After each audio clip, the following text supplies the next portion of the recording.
Hello दोस्तों, पिछले class में हम लोग इसका थ्योरी किए थे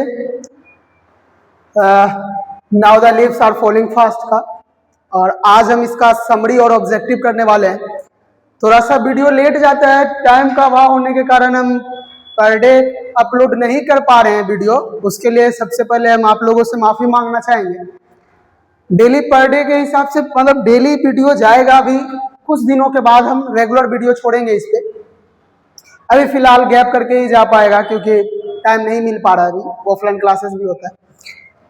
अब इसके पिछले वाले क्लास में हम लोग इसका लाइन बाय लाइन बहुत अच्छे से करे थे थोड़ी। अब इस पे क्या करना है, समरी करना है और इससे बनने वाले सारे ऑब्जेक्टिव हम करेंगे। उम्मीद है आप लोग अच्छे होंगे और तैयारी अच्छे से कर रहे होंगे। ठीक, मस्त जबरदस्त। चलो देखना है, now the leaves are falling fast is a very beautiful lyrics poem. ठीक ना, कंपोज्ड बाय किनके द्वारा लिखा गया है, ये किनके द्वारा लिखा गया है? तो great modern poet W.H. Auden के द्वारा ये लिखा गया है। He won the Pulitzer Prize in कब 1984.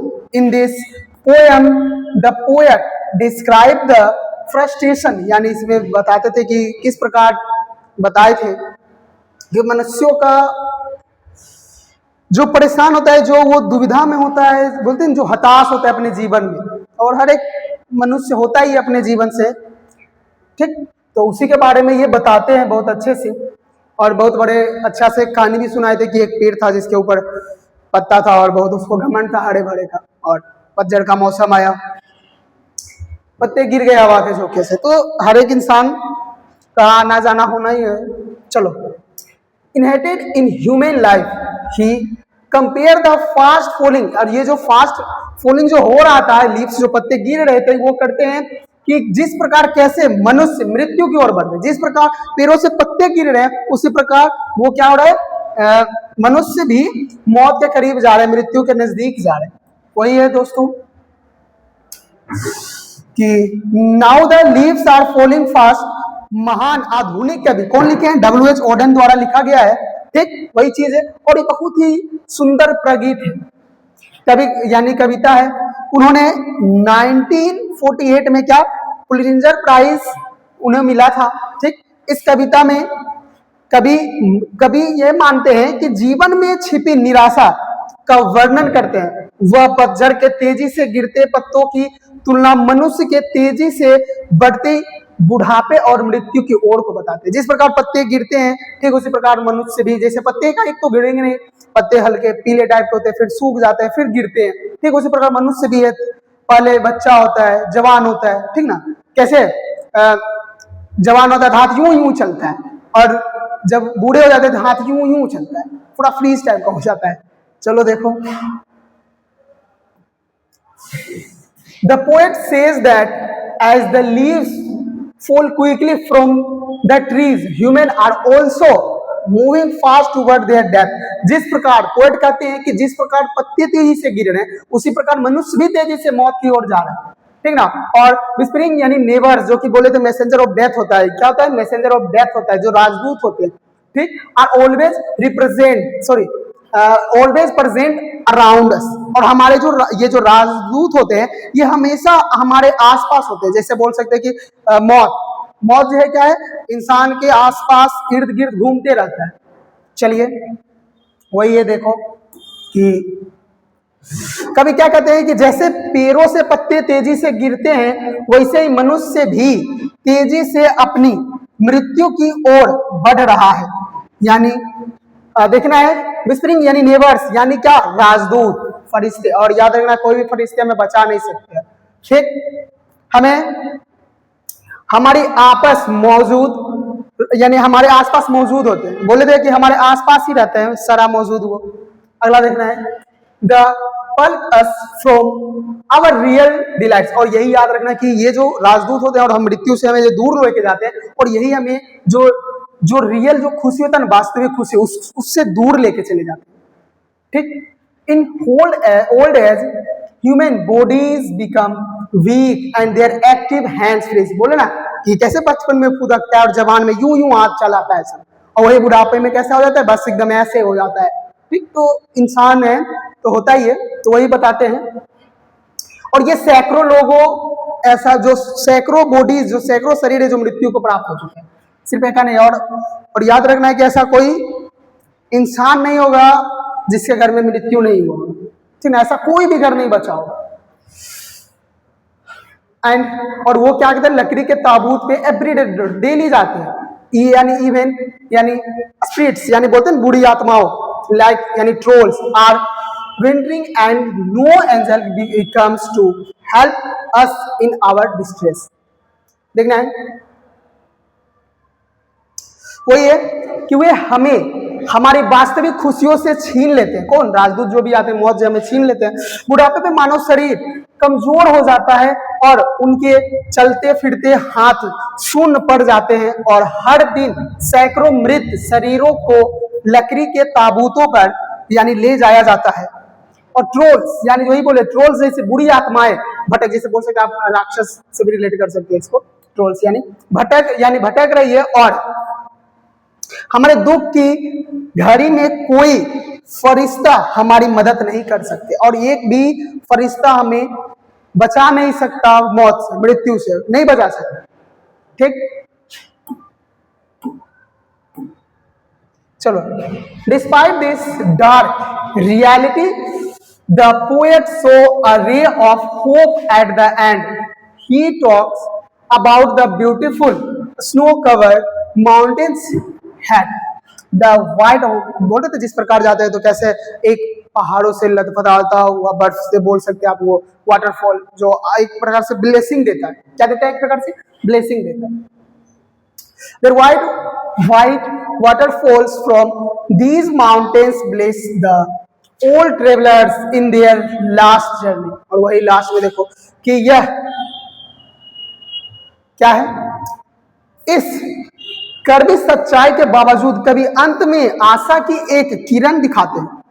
वह फर्क से यानी बर्फ से ढके खूबसूरत पहाड़ों की चोटियों के बारे में बात करते हैं, और इन पहाड़ों से गिरने वाले सफेद झरने बूढ़े यात्रियों यानी मरने वाले लोग जो होते हैं वो उनकी अंतिम यात्रा में आशीर्वाद यानी क्या बोले, ब्लेसिंग देते, और बोलते हैं शांति प्राप्त होना।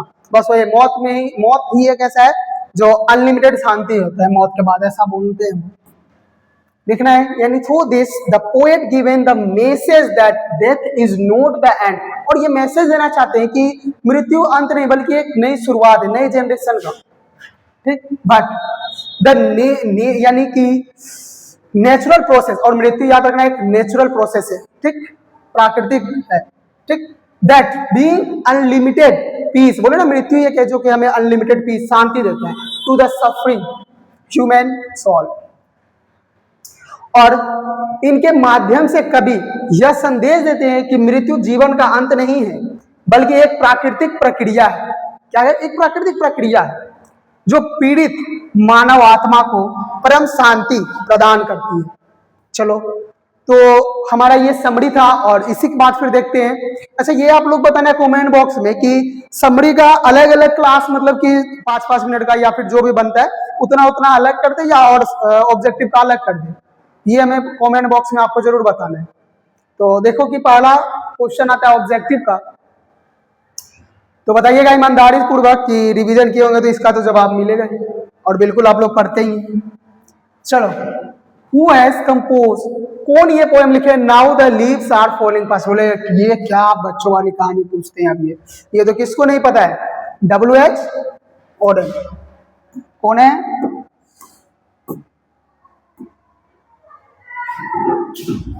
W.H. ऑडेन लिखे, ठीक है, ठीक है।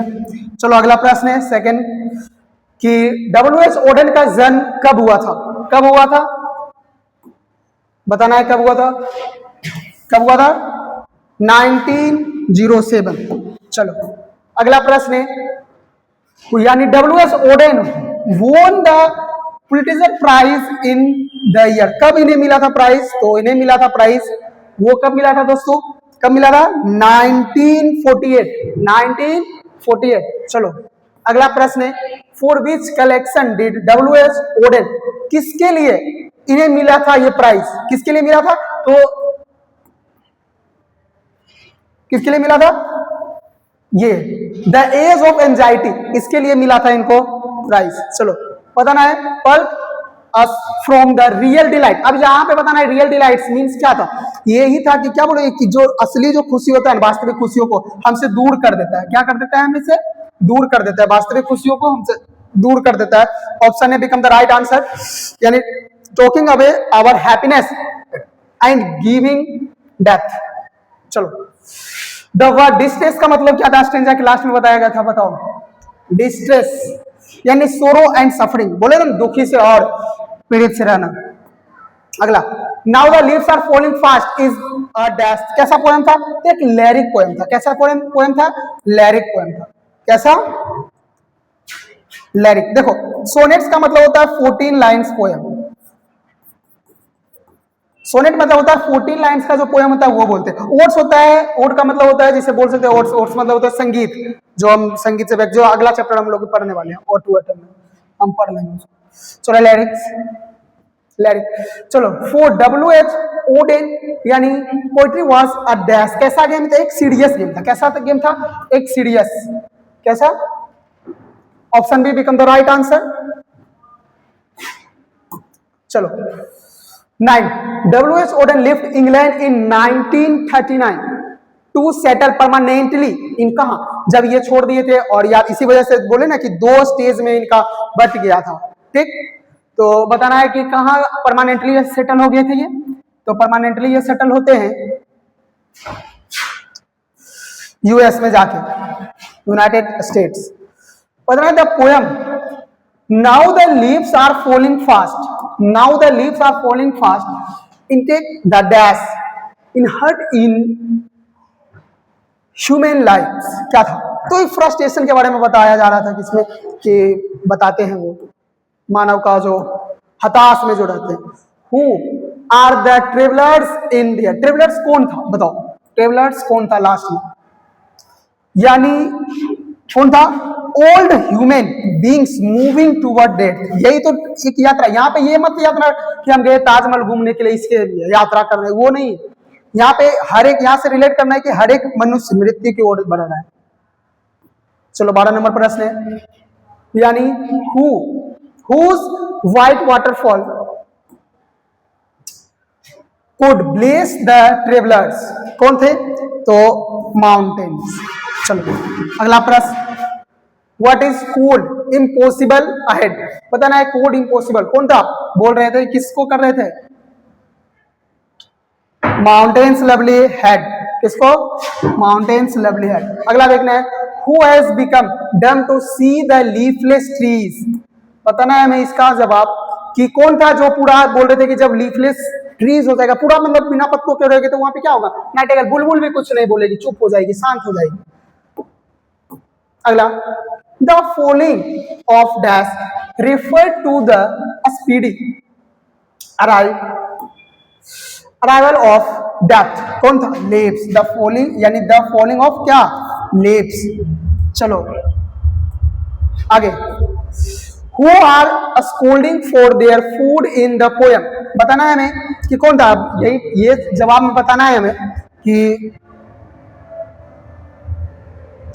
किस प्रकार, जो यहाँ पे बोल रहे थे क्या, ट्रोल्स, ट्रोल्स यानी जो राक्षस बोल सकते हैं इसको, कैसे कोई भी इंसान मान लीजिए उसके घर में कुछ भी हो गया है, फिर भी वो तो उसको लूटने पे लगा हुआ है, कोई भी इंसान, ठीक ना, एक दूसरे को लूटने पे लगा हुआ है, उसको लेना देना नहीं। What does the word, wooden का मतलब क्या था इस पोएम में, वुडन का मतलब क्या बोले, लकड़ी का ताबूत था, कोफिन्स, क्या, सॉरी क्या था, कोफिन्स था, क्या है, option C become the right answer, क्या था, कॉफिन्स। चलो अगला देखना है, बस ज्यादा प्रश्न बचा नहीं है, बहुत जल्द होने वाला है खत्म।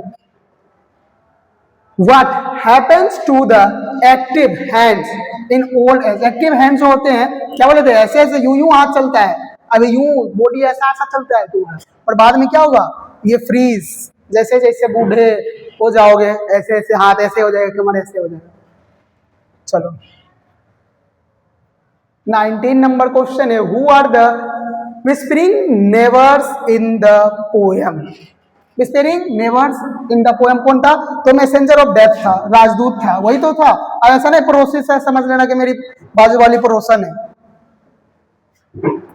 चलो आगे देखो, 20 नंबर प्रश्न है 20। The following of dash refers, क्या फॉलोइंग? लिप्स, क्या? लिप्स। चलो बिल्कुल सही आंसर आपका है। चलो, nurses flowers will not last. Nurses का मतलब याद रखना, हमारे पूर्वज से जो यहाँ पे ऑथर बोलते हैं, रिलेट करते हैं, ये लाइन कहाँ से लिया गया? अब ये तो किसको नहीं पता है कि तुक्का मार ही देगा तुम सब, कि यही तो चैप्टर भी पढ़ा रहे हैं भैया, तो यही तो होगा answer. Now the leaves are falling fast होगा। चलो आगे, द प्रेम्स क्या था? प्राम्स क्या था? एक बच्चे का बोले ना खिलौना जो गुरकता है पूरा, रोलिंग, कंटिन्यू चलता है। वैसे ही जीवन भी हमारा चलते रहता है, नियंत्रण चलते ही रहता है। बताना है हमें कि trees set their leaves in, कब, किसके बारे में बताया गया था? समर। चलो, whispering neighbours pluck us from the real, क्या? Real delights. वही हमें क्या कर देता है? दूर कर देता है। जो राजदूत होता है हमें असली खुशियों से वो क्या कर देता है? दूर कर देता है। ए बिकम द राइट आंसर। चलो ज्यादा नहीं, 2 प्रश्न और बचा हुआ है। द डैश वाटरफॉल, कैसा? White waterfall. अभी जस्ट ऊपर में पढ़ के आ रहे हैं, कैसा? White waterfall. चलो, W.S. वॉर्डन लेफ्ट इंग्लैंड और सेटल हो गए थे यूनाइटेड स्टेट में। कब जाते? यूएस में गए थे, कब? 1939 को। चलो ये लास्ट प्रश्न है और इसका आंसर आपको कमेंट बॉक्स में देना है। ये आंसर नोट कर लो और इसका आंसर कहां देना है? कमेंट बॉक्स में अवश्य देना है, कि ठीक ना। और क्लास कैसा लगा आपको ये बताना है, और क्या चाहिए आपको, क्या इंप्रूवमेंट चाहिए, आप अपने अनुसार सलाह इस कमेंट बॉक्स में दे सकते हैं कि क्या परफेक्ट नहीं लग रहा है, उस पर हम लोग सुधार किया जाएगा उस पर, और आपको बेहतर देने का प्रयास रहेगा। Thank you.